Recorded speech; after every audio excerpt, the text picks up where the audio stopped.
বিবেচনা করি, তো আদালত সেখানে বলেছে এটা অপরাধলব্ধ বলে প্রতীয়মান হচ্ছে। কাজে এই মুহূর্তে যদি এটা আমরা জব্দ না করি, ভবিষ্যতে রাষ্ট্র বরাবরে বাজেয়াপ্ত করা যাবে না। বাজেয়াপ্ত করে at the time of judgment, যখন একটি মামলা হয়ে যায়, মামলা তদন্ত হয়, সাক্ষী প্রমাণ শুরু হয়, এবং সাক্ষী প্রমাণের পরে যখন আপনার রায় দিবে, তখন এই প্রপার্টিগুলোর ফেইটটা কি বলে দিবে। এই প্রপার্টিগুলো যদি অপরাধলব্ধ না হয় তাহলে ছেড়ে দেবে, এবং যদি অপরাধলব্ধ প্রমাণিত হয় তাহলে রাষ্ট্র বরাবরে বাজেয়াপ্ত হবে। 23 এবং 26 তারিখের দুটো আদেশেই আদালত বলে দিয়েছে এগুলো অপরাধলব্ধ বলে প্রতীয়মান হয়। যা প্রতীয়মান যখন হয় তখন আমরা আইনের ভাষায় বলি প্রাইমা ফেসি কেস, প্রাথমিক উপাদান আছে। কাজেই কমিশন, এটা আমার ব্যক্তিগত অভিমত, যদিও আমি কমিশনের প্রসিকিউটর, আমি আমার ব্যক্তিগত অভিমত আপনাদের কাছে দিচ্ছি, নট কমিশন। আমি মনে করি কমিশন ইচ্ছা করলে এখন মামলা করতে পারে, সেই ধরনের ম্যাটেরিয়ালস আছে।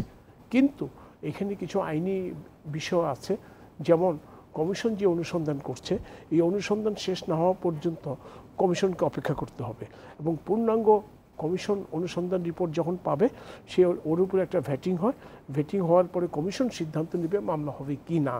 তা এবং যেভাবে দ্রুতগতিতে কমিশন আপনার অনুসন্ধান করছে, তাতে আমার মনে হচ্ছে অনুসন্ধান কার্য শেষ হতে বেশি সময় লাগবে না। মামলা কিন্তু একমাত্র হবে কি না এটা ডিপেন্ড করবে কমিশনের সিদ্ধান্তের উপর।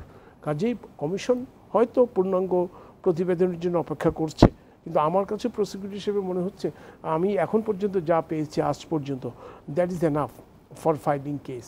এখন সেটা তো আর কমিশন সিদ্ধান্ত দিতে হবে না।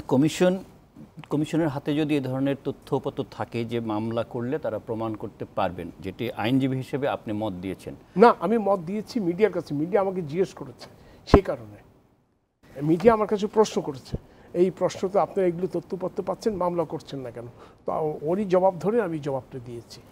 সেই তো অনুসন্ধান পর্যায়ে এমন তথ্যপত্র আছে মামলা করা যায়। এটা আইনজীবী হিসেবে আপনার অভিমত।